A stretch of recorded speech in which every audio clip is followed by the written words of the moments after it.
Bismillahirrahmanirrahim. Assalamualaikum warahmatullahi wabarakatuh. Alhamdulillahi rabbil alamin. Wa bihi nasta'inu ala umurid dunya waddin.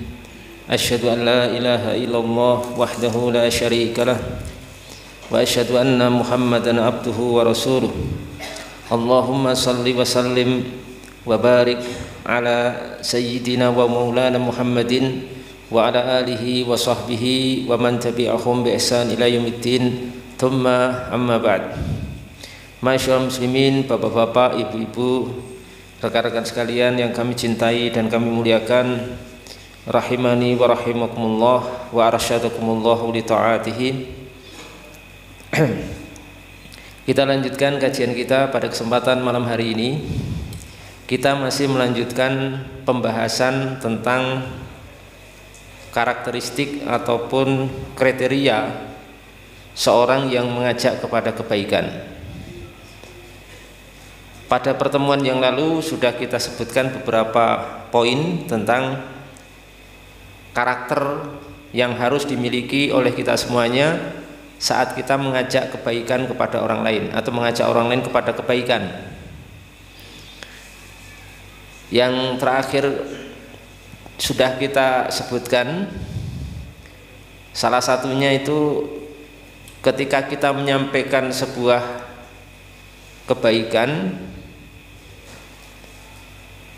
diusahakan kebaikan yang kita sampaikan itu merupakan kebenaran. Kemudian yang selanjutnya, kriteria yang berikutnya adalah hendaknya ketika kita menyampaikan sebuah nasihat, sebuah pengarahan kepada kaum muslimin, itu jangan terlalu lama, jangan terlalu panjang. Kalau majelis ilmu jangan terlalu lama, kalau memberi nasihat niku jangan terlalu panjang, yang nanti akan membuat manusia menika malal niku jenuh, ya, boring. Wayan bagi alla yatula al majlisu fayamullan nas. Jadi majelis ilmu menika yang ideal jangan terlalu lama waktunya, jangan terlalu panjang. Kalau misalkan kajian ba'da maghrib niku selesai isya, nah niku. Kalau misalkan ba'da subuh ya 45 menit misalkan, atau yang semisal itu. Jadi supaya nopo? Supaya hadirin jamaah niku tidak jenuh. Tidak jenuh ya. Karena apa? Karena sifat manusia itu memang seperti itu, Pak. Kajian menika kalau pendek-pendek malah masuk. Tapi kalau terlalu panjang nanti jenuh, kalau sudah jenuh males. Nah ini kita sebagai dai niku harus memahami hal ini. Kita ngomong masyarakat, kita merangkul masyarakat supaya senang ngaji, itu syaratnya bagaimana? Kajiannya jangan terlalu panjang. Karena kata para ulama kita, kajian yang terlalu panjang, majelis ilmu, nasihat yang terlalu panjang itu yudhibu barokatal ilmi, akan menghilangkan barokah ilmu. Jadi kadang-kadang barokah ilmu itu hilang justru dari apa? Dari majelis ilmu yang terlalu lama. Ngaji kok 3 jam, itu tidak masuk, barokahnya hilang, Pak. Karena si ngaji niku ngempet, ya, ngempet, menahan diri. Sebenarnya nggih rada anyel, tapi nopo? Dimpet. Keikhlasannya juga hilang karena majelisnya terlalu lama, ngaji 4 jam pokoknya. Barokahnya akhirnya hilang. Yudhibu barokatul ilmi. Ya, itu perlu diperhatikan oleh kita semuanya. Coba perhatikan ya. Di sini ada ucapan dari sahabat Abdullah bin Mas'ud radhiyallahu anhu. Jadi diriwayatkan dari sahabat Abdullah bin Mas'ud radhiyallahu anhu. Beliau pernah berkata ngeten. Innalil qulubi nasyatan wa iqbala wa innalaha tauliyatan wa idbara. Fahaddithil qaum ma aqbalu alaika. Artinya kata sahabat Abdullah bin Mas'ud bahwa hati-hati hati kita menika memiliki nasyat, saat-saat semangat, saat-saat mudah menerima, tetapi juga memiliki tauliyatan wa idbaro, juga memiliki masa-masa wallayuwalli tauliyatan, berbalik, menolak, wa idbaro, idbar itu membelakangi. Jadi hati niku di antara dua keadaan nih Pak, kadang semangat, kadang males, kadang mudah menerima, kadang susah menerima, gitu. Kadang menghadap nasihat itu kadang malah membelakangi. Ini hati jamaah, hati masyarakat itu seperti itu, tidak melulu semangat, tidak melulu juga menolak, kadang semangat, kadang menolak. Misalkan kita ngelihat ini kok kayaknya jamaah kelelahan, ustadz harus pinter, oh ini wajah-wajah pas kelelahan, mungkin tadi siangnya enten kerja bakti, atau mungkin tadi siangnya hajatan, jadi jamaahnya kelelahan. Maka seorang ustadz harus pinter segera diakhiri majelisnya. Kalau misalnya biasanya 45 menit atau 1 jam, dikurangi jadi 40 menit atau 38 menit diselesaikan, diperpendek, karena melihat jamaah sedang kondisi kelelahan. Orang nek lelah itu hatinya tidak semangat, nanti akan sulit menerima kebaikan ataupun nasihat. Kemarin saya ngisi di tempat lain ya, niku kondisi siangnya, informasinya niku siangnya hajatan. Jadi masyarakat di situ hajatan, ada yang mengadakan hajatan nikah, sehingga masyarakat semuanya ikut membantu Pak, membantu rewangan gitu, dari pagi sampai ya menjelang sore. Bar niku ngaji Pak, maghrib ngaji. Saya melihat teman-teman para jamaah, bapak-bapak, ibu-ibu pun kelelahan, maka kajian itu saya perpendek. Bukan saya perpendek sekali ya, cuma saya perpendek. Biasanya 45 menit, saya buat kurang dari itu, kemudian saya akhiri, saya tutup, sholat isya langsung pulang. Kita mengamalkan dari dari ucapan sahabat Abdullah bin Mas'ud tadi, bahwa hati itu kadang semangat, kadang tidak semangat. Hati itu kadang mudah menerima dan kadang tidak mudah menerima. Ya, jadi kita menyesuaikan diri dengan situasi dan kondisi jamaah kita. Kalau pas hati-hati jamaah niku kayaknya susah menerima, ampun diparingi sing kata-kata. Jangan diparingi yang banyak-banyak, sedikit saja. Dan jangan diparingi diberi ilmu yang berat-berat.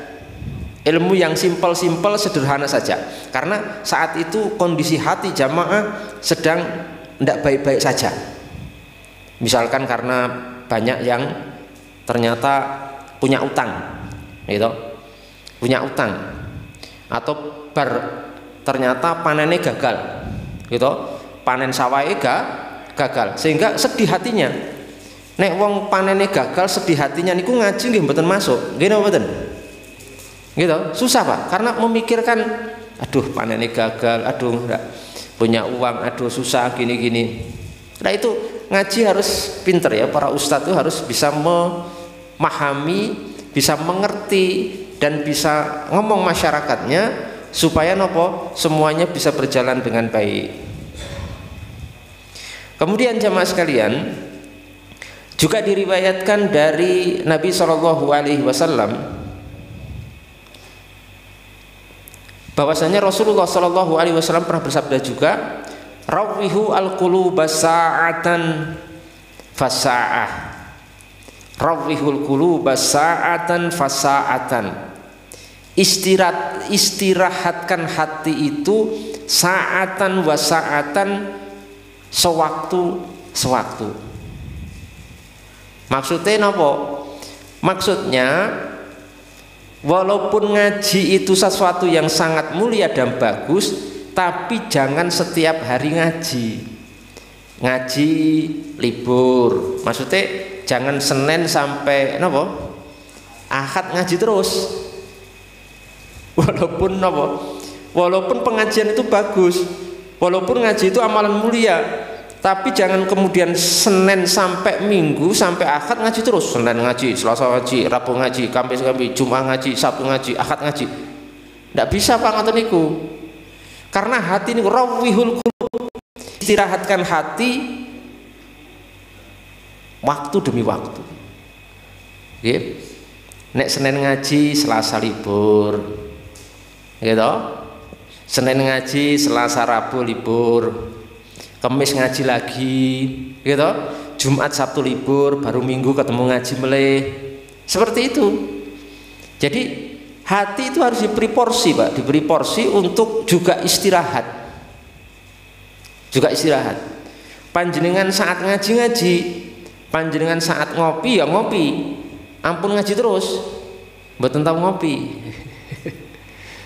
Ya toh. Saat ngaji panjenengan ngaji. Saate dolan ya dolan, jenengan dolan. Hobi mancing mancing, sing hobi futsal futsal, sing hobi sepedaan sepedaan, sing hobi kulineran ya jajan, gitu. Wong urip kok serius banget, ngaji terus. Niku ndak bagus Pak. Itu malah ndak bagus seperti itu. Nggih, wong ini sabda Nabi kok rawihul qulub sa'atan fasa'ah.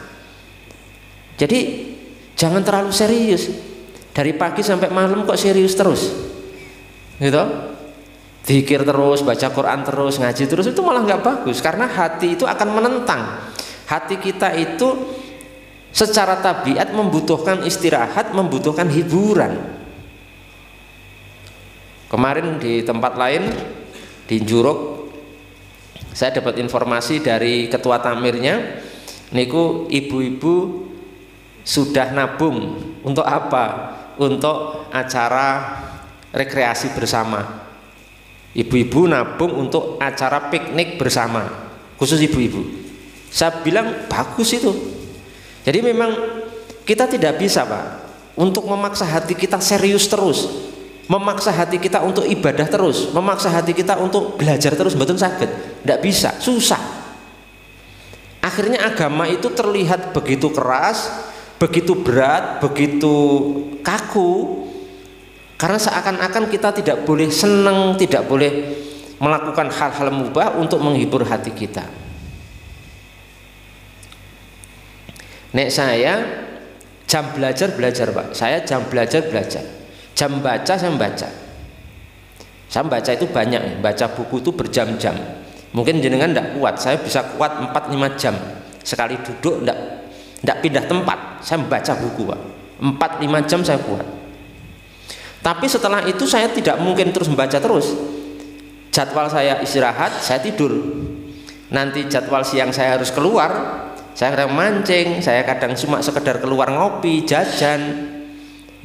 Saya kadang naik gunung, saya kadang ke pantai. Nanti pulang sore saat ngajar, ngisi pengajian, berangkat seperti itu. Saat misalkan kita perlu ngajak keluar istri kita, anak-anak kita gitu, kita ajak keluar, sekedar nyore atau jajan apa keluar gitu, itu sudah luar biasa. Maka kita mengamalkan hadis Nabi SAW di sini, bagaimana lenturnya ajaran Islam yang begitu indah saat kita bisa menerapkan ini dengan sebaik-baiknya. Paham mboten iki? Nek wayah ngopi mboten? Ngopi no. Wayah ngopi. Ya. Wayah mancing mboten? Mancing. Jam mancing kok kon ngaji, aja gelem. Ampun gelem jenengan jam mancing kok kon ngaji, ampun aja gelem. Mancing sik. Nggih, ngoten.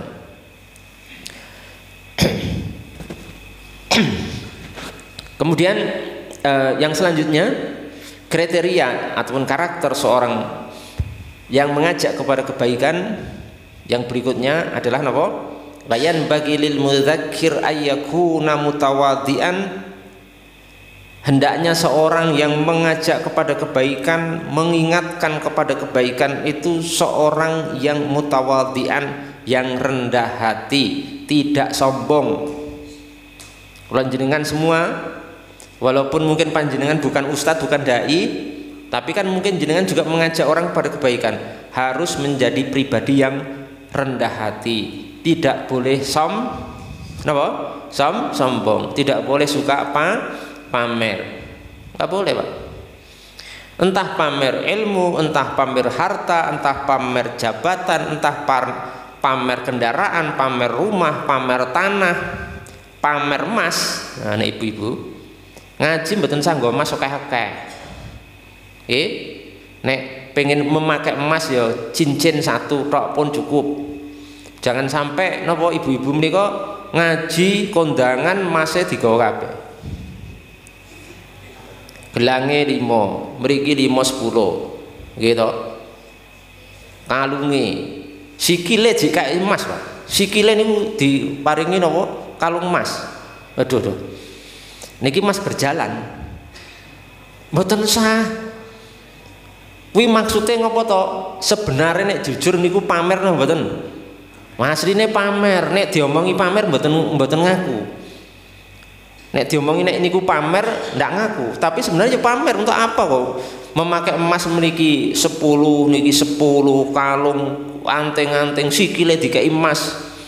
Ya maksudnya untuk menunjukkan loh, aku punya emas banyak, saya punya emas banyak, ini loh, saya kaya dan seterusnya. Ndak boleh seperti itu. Jadi harus menjadi seorang yang mutawadi'an, orang yang rendah hati. Jangan suka mengunggulkan nasab atau mengunggulkan jabatan, mengunggulkan harta, mengunggulkan sesuatu yang kita miliki, karena semua itu hanyalah titipan dari Allah. Barang titipan kok pamerke, barang titipan tuh barang yang dipamerke. Kita malu memamerkan sesuatu yang bukan milik kita, kan malu Pak.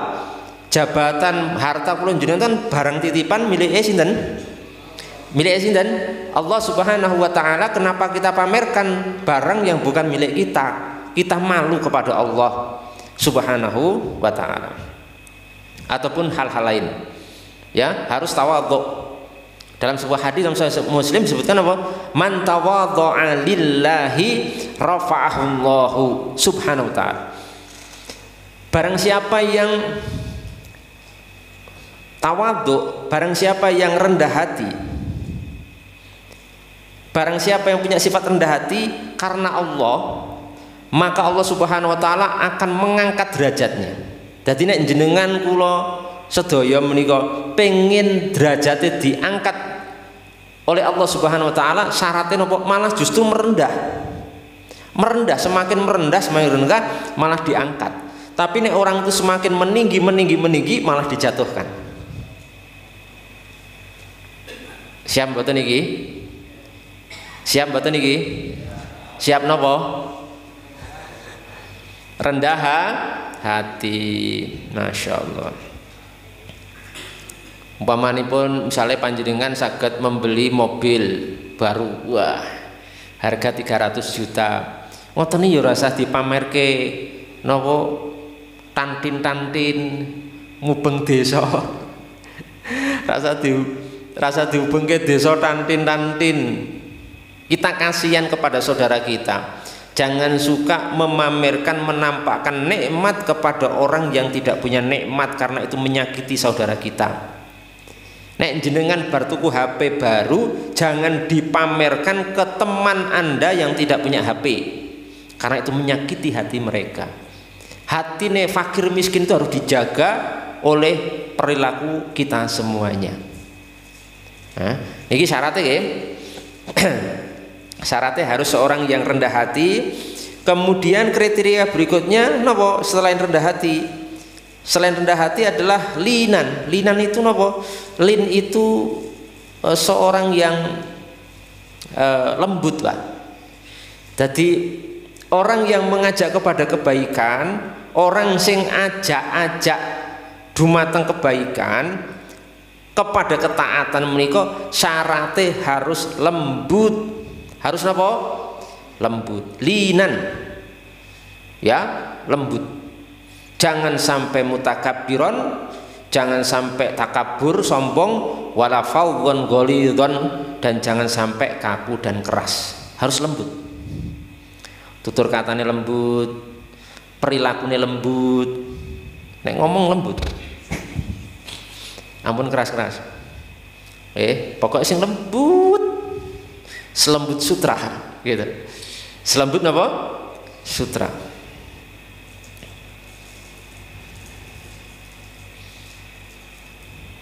Karena sifat rendah hati dan lembut itu merupakan akhlakun Nabi sallallahu alaihi wasallam, akhlakipun Nabi Muhammad sallallahu alaihi wasallam. Allah Subhanahu wa taala berfirman wonten Al-Qur'an, Pak. Allah Subhanahu wa taala berfirman, "Fa bima rahmatim minallahi lintalahum walau kunta fawdhan ghalidhal qalbi lan faddu min haulik." Hanya dengan rahmat dari Tuhanmu, ya, fa bima rahmatin minallahi lintalahum, maka kamu Muhammad bisa berlaku lemah lembut kepada mereka, orang-orang kafir Quraisy, orang-orang musyrikin. Jadi Nabi Muhammad menika berdakwah waktu itu kepada orang-orang musyrik.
kita akan dihina karena apa?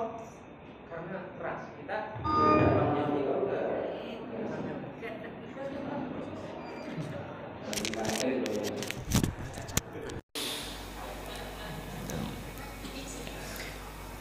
paham nggih? Paham mboten iki? Ya. Alhamdulillah ya, pun menyala mikrofonnya. Nanti kula entek suarane ngomong buwe antara ibu-ibu ngomong. Ora cucuk iki. Kula entek suarane kan ngomong wis entek suarane. Jadi itu nggih, dakwah menika harus dengan lembut. Akhlaki Nabi Muhammad SAW itu lembut, rendah hati, tidak sombong, tidak kaku, tidak keras. Pun itu, makanya ngeten, ini prinsip kula. Kula niku paling seneng dengan ustadz, dengan ulama, dengan teman sing lembut. Wis mesti. Kula mesti pribadi kula langsung matching, mak ketemu. Wong lembut langsung ketemu kula. Siapapun, ulama, mau ustadz, mau syekh, mau teman itu seneng. Makanya jenengan nek ngaji ampun karo ustadz-ustadz sing keras, sing kaku, sing kasar, jangan mau. Makanya jenengan nanti kalau ngaji sama ustadz-ustadz sing kaku dan keras dan kasar, jenengan karakter pribadi jenengan akan berubah. Bar lembut, sadurunge ngaji lembut, bar ngaji malah napa? Kasar. Dicetak karo ustadze, karena ustadze kasar dan keras. Ndak boleh. Ya.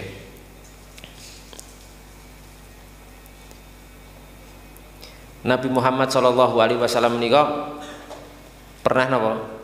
Pernah diberi pakaian oleh seorang sahabat, pakaian menika pakaian mahal, Pak. Mahal, pakaian mewah lah. Kemudian setelah menika belum dipakai, niku pun dihampiri oleh Arab Badui, terus diminta pakaian menika. Carane Badui menika meminta dengan bahasa yang sopan. Napa? Wahai Rasulullah, kok pakaian yang Anda itu bagus sekali. Akhirnya nopo? Paham Rasulullah bahwasanya Arab Badui itu pengen pakaian beliau, langsung diberikan. Tanpa marah, tanpa kata-kata keras, langsung diberikan.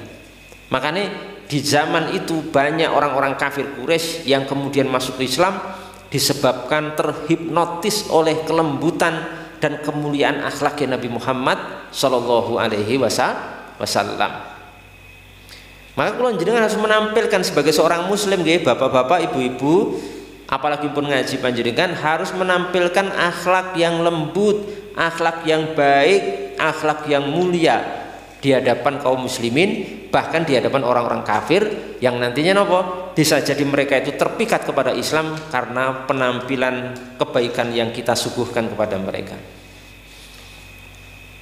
Kemudian karakter berikutnya, seorang yang mengajak kepada kebaikan menika ketika ingin menyampaikan, mengabarkan kepada manusia tentang keutamaan satu amalan, hendaknya dia berusaha untuk melakukan amalan itu dulu, mengamalkannya.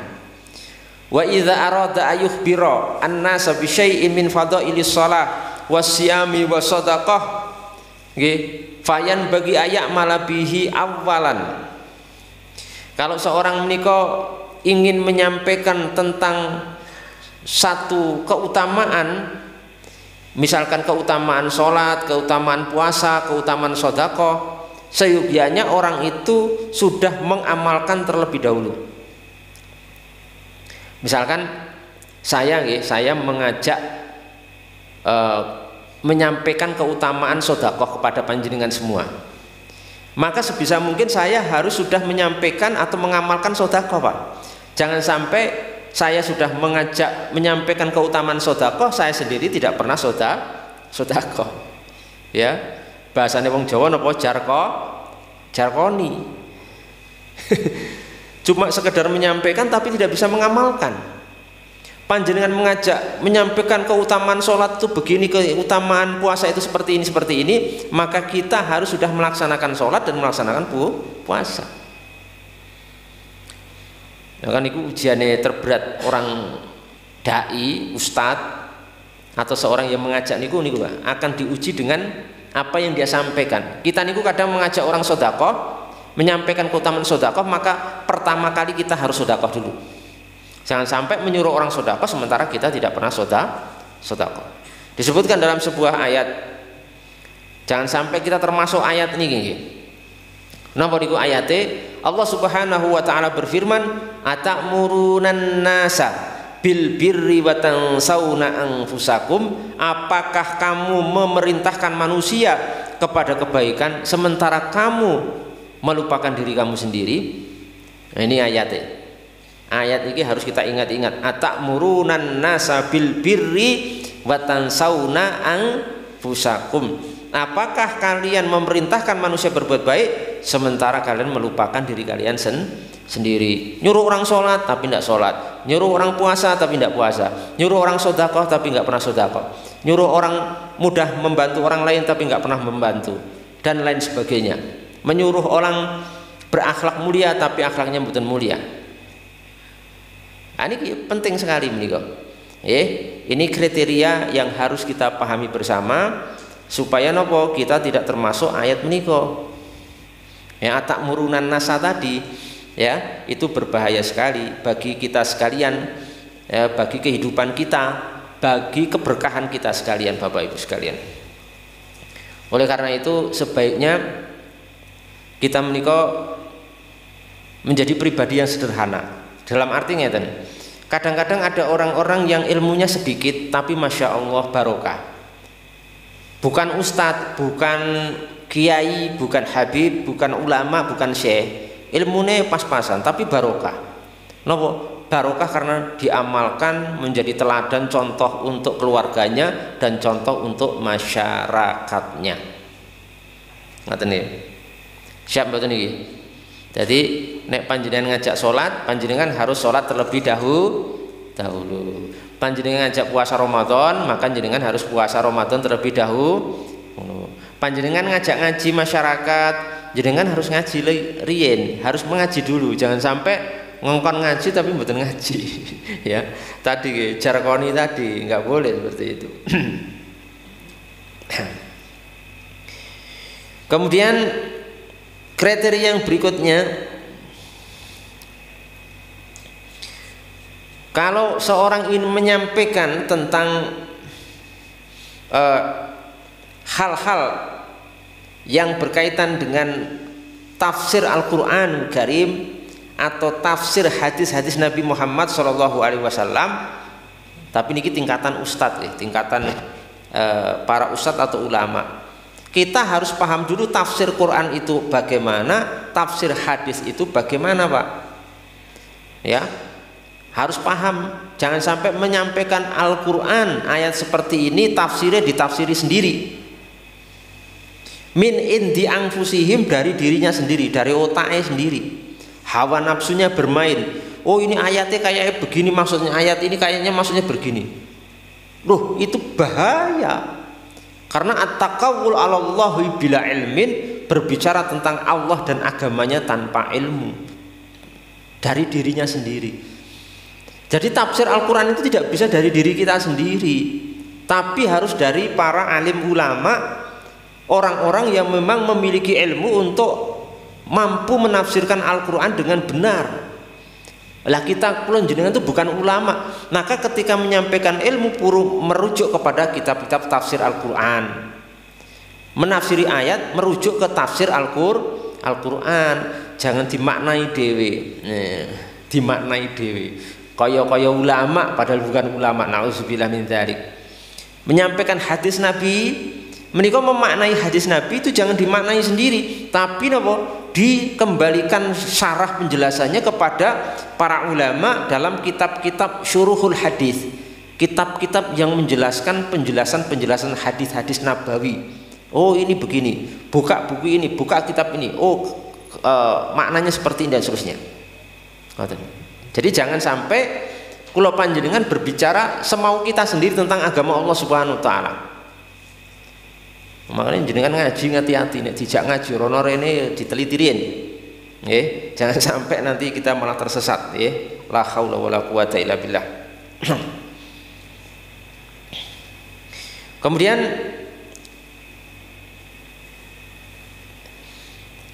Karakter berikutnya,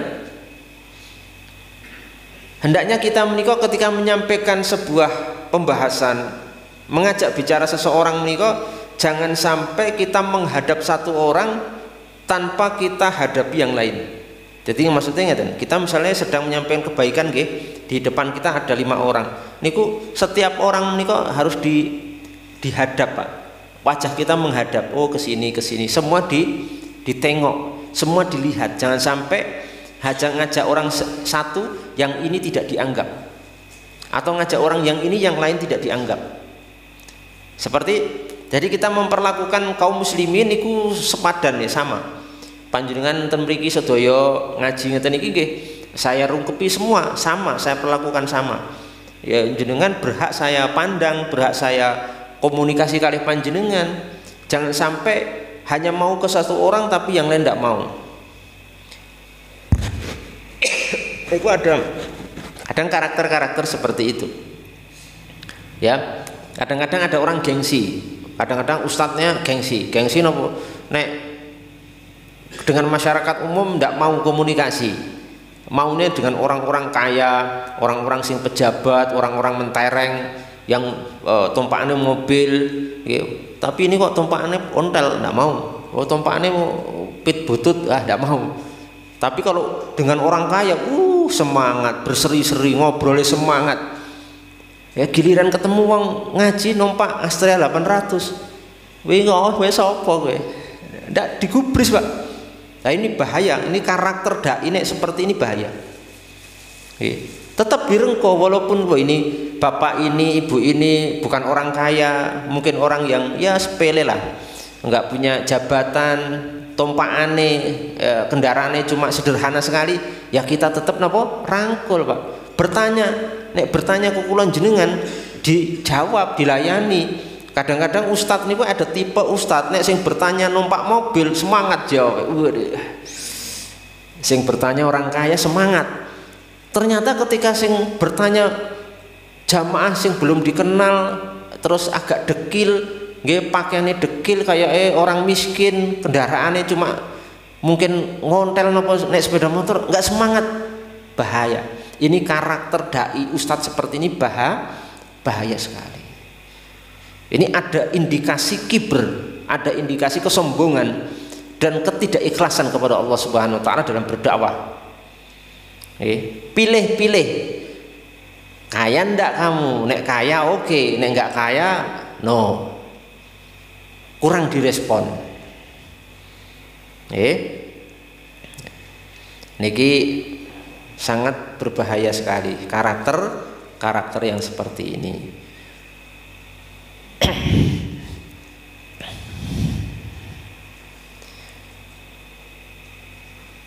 Kemudian mungkin ini dulu ya,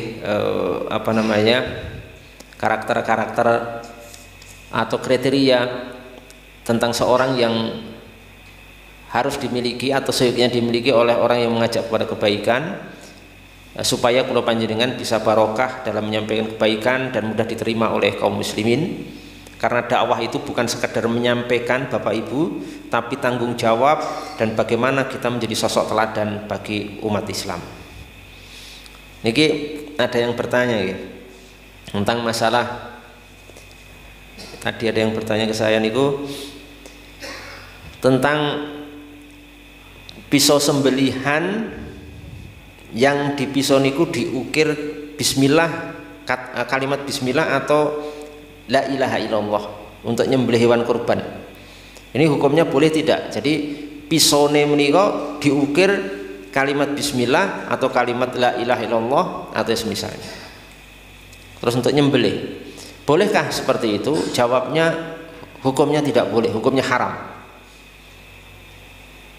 Jadi pisau sembelihan tidak boleh ditulis ayat dari Al-Qur'an karena bismillah itu termasuk ayat Al-Qur'an. Tidak boleh ditulis bismillah dan tidak boleh ditulis la ilaha illallah, karena la ilaha illallah itu ada lafzul jalalah, ada lafaz ismullah, nama Allah. Lafzul jalalah niku mu'azzam, dimuliakan. Karena nanti kalau pisau niku diukir bismillah atau enten kalimat la ilaha illallah enten mriki untuk nyembelih nanti akan terkena napa darah, dan darah itu najis. Artinya lafzul jalalah ayat Allah menika dinajisi oleh napa? Oleh darah. Ini hukumnya haram, tidak boleh. Paham betul ini? Jadi tidak boleh diukir pisau sembelihan itu dengan bismillah atau la ilaha illallah atau surat atau potongan ayat dari Al-Qur'anul Karim. Hukumnya haram. Sebagaimana hal ini juga berlaku untuk hal-hal lain, seperti misalkan panjenengan ke WC bawa Quran, seperti itu Pak. Bisa dilihat nanti keterangan ini dalam kitab I'anatut Thalibin jilid 1 halaman 186. Di situ dijelaskan oleh para ulama kita tentang masalah ini. Jadi jangan sampai segala hal yang kita lakukan itu harus ada ilmunya, jangan tergesa-gesa. Kayaknya malah syar'i, wah pisau dikai bismillah kan syar'i, keren ya. Dianggap syar'i padahal haram. Pisau dikasih tulisan la ilaha illallah kan keren nih, kayaknya lebih islami. Malah seakan-akan islami, padahal haram hukumnya karena penghinaan kepada ayat Allah, penghinaan kepada ismul jalalah Allah, lafzul jalalah Allah niku, lafaz jalalah Allah niku enggak boleh dihinakan. Kalau kena darah menika najis Pak. Artinya ada ayat Quran yang terkena najis darah. Lawang ini loh, misalnya ada sobekan Quran ngeten iki. Ini misalnya Al-Qur'an niki enten tulisannya ayat-ayat Allah. Niku ndak sembarangan jenengan langkahi, jenengan injak, jenengan kotori, jenengan buat di tempat sampah. Jenengan kalau paham hukumnya itu haram, hukumnya jenengan dosa besar. Potongan Quran dari mushaf Al-Qur'an, jenengan tahu itu mushaf, sadar, kemudian jenengan buang ke tempat sampah, itu sudah haram. Terus caranya pripun Ustadz? Sobekan niku jenengan ambil terus dibakar sendiri, abunya kemudian disimpan, ditanam di dalam tanah. Bakare ampun di tempat sampah. Oke? Jangan di tempat sampah, bakare di tempat lain. Abunya disimpan, dikubur. Karena di situ yang dibakar niki adalah napa? Ayat suci Al-Qur'an, kalamullah, merupakan kalam ilahi. Paham mboten niki? Paham mboten? Sing hati-hati ini gadah Al-Qur'an ten dalem nggih. Nah niku. Demikian Bapak Ibu yang kami sampaikan. Nggih.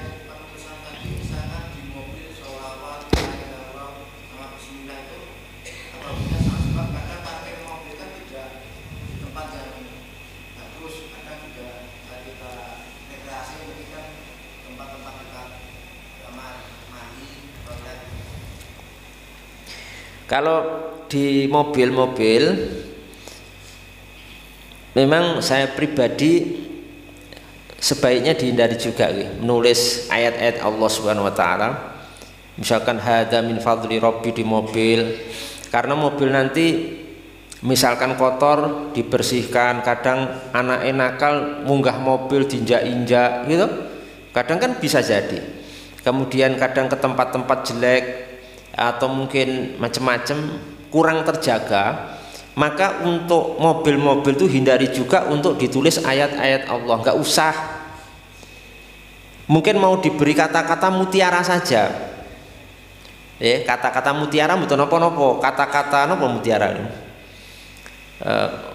kautes ya, misalkan ditulis nopo sopir-sopir truk gitu loh ya, wayahe salat ditulisi ngoten main malah bagus, malah rasa ayat Al-Qur'an.